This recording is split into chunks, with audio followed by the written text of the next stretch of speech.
A Policía Local de Boiro busca o condutor dun vehículo que se deu a fuga tras atropelar a un menor na noite do sábado no centro da localidade. O suceso produciuse pouco despois das 11 da noite na rúa principal, moi preto da casa consistorial. O menor implicado foi alcanzado por un coche e, a consecuencia do impacto, saiu despedido varios metros, chegando a golpear contra a base dunha sinal de tráfico. Varias persoas que se atopaban na zona alertaron inmediatamente ao servizo de emerxencias, polo que se movilizaron efectivos da Policía Local, unha ambulancia do 061 e Protección Civil. O menor foi trasladado inicialmente ao Hospital Comarcal do Barbanza, onde permaneceu ingresado durante a noite. E na mañá do domingo, debido á gravidade das lesións, foi derivado ao Hospital Clínico de Santiago para continuar co tratamento. Mentres tanto, a Policía Local mantén aberta unha investigación para tratar de identificar ao autor do atropelo.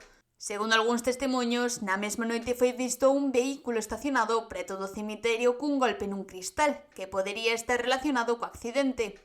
Porén, cando os axentes acudiron á zona, o turismo xa non se atopaba ali.